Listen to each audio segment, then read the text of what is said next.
के लिए चुनाव होता, जबकि प्रजातंत्र में चुनाव भारत के जनता के काम का चुनाव होता।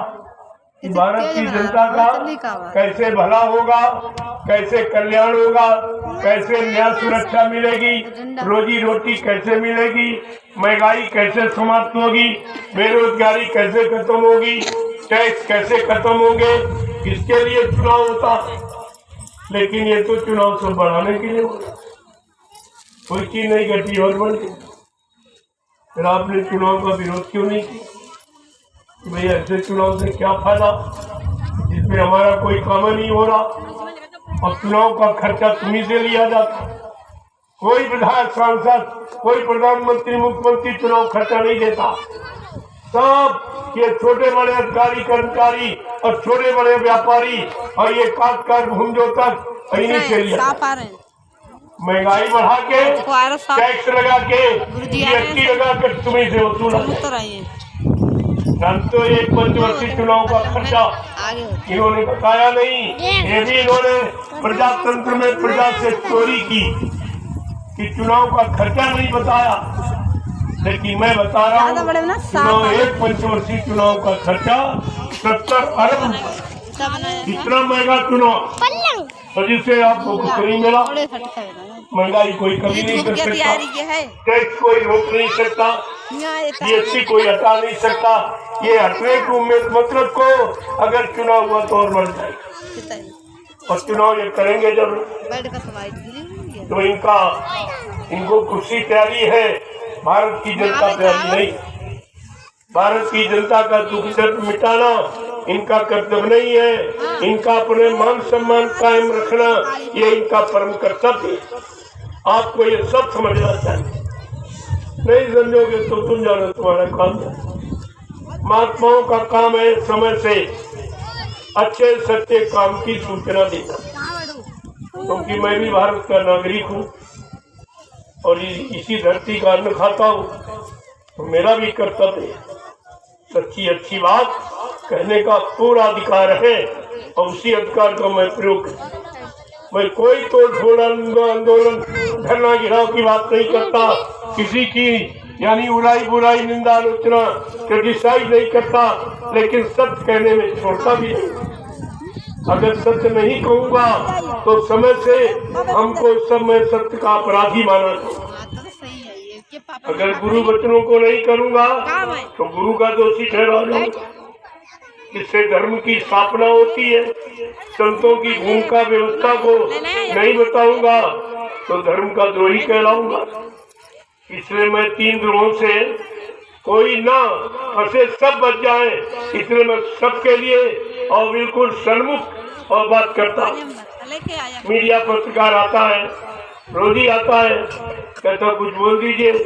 मैं तुम्हारी मेमोरी बहुत कमजोर, मैं 2 घंटे से बोल रहा हूँ, तुम्हारे कान में आवाज नहीं जाती, इसी में छाट लो। तुम्हें जो लिखना हो पूरा तो तुम लिख नहीं सकते, तुम्हारी कलम में स्याही नहीं है और तुम्हारे अंदर जगह भी नहीं कि हमारा ये सत्य संदेश तुम छाप सकते। और हमको तुम्हारी जरूरत है, तुम्हारी जरूरत उन्हीं को है जो काम करने में सक्षम है। मैं खुद ही सारे हिंदुस्तान में अपना संदेश प्रसारित करता, सबके कान तक भेजे देता और उसका कोई खर्चा 1 पैसा नहीं। मैं 1 पैसा किसी लोग जो सेवा भाव में कहते नहीं तो बहुत अच्छा काम है, देश का काम, समाज का काम, सबका काम है तो सबको लगना चाहिए।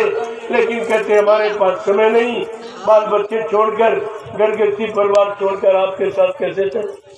तो कहा ऐसा करो, हमारी कुछ सेवा ले लो, इसको लगा दे सिखा। ये कहते कुछ ले लीजिए, हमारी गाड़ी कमाई और इसी में लगा दी ताकि हमको भी इसका कुछ लाभ मिल जाए। हमने कहा अगर ऐसी तुम्हारे अंदर कोई श्रद्धा, कोई सेवा भाव है तो मैं आपका लगा दूंगा, बाकी हमको कुछ नहीं चाहिए। ऐसा हिंदुस्तान में कोई नहीं कहेगा कि हमको कुछ नहीं। हमको कोई प्रधानमंत्री मुख्यमंत्री बनना नहीं, क्योंकि 7 साल में रिटायरमेंट होना चाहिए। नियम है कि 7 साल में मानव की बुद्धि विकासशील कार्य नहीं कर सकती। मैं तो 7 से बहुत मेरा तो नंबर नहीं आने वाला। हमारे बारे में आप सोचो, इनको कुछ चाहिए।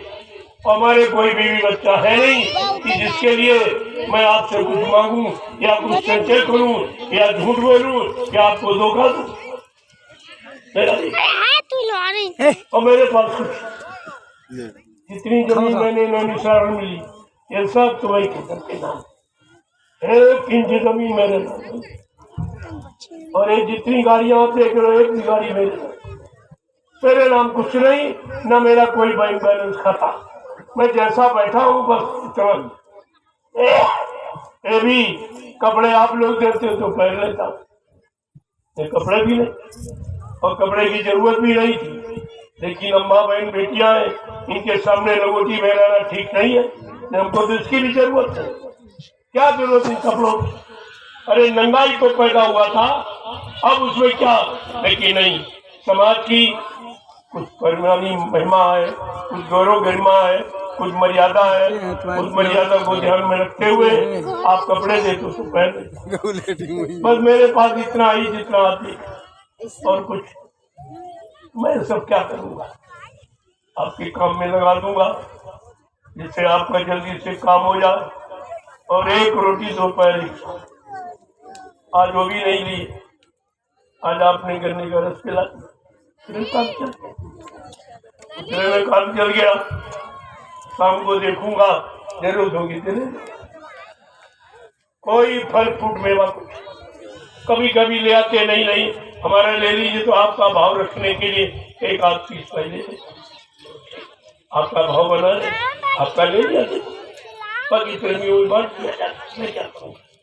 कुछ कोई दूध घी ये सब ये भोजन इतना सादा भोजन है कि मेरा भोजन आप पसंद नहीं, तुम खा ही नहीं सकते।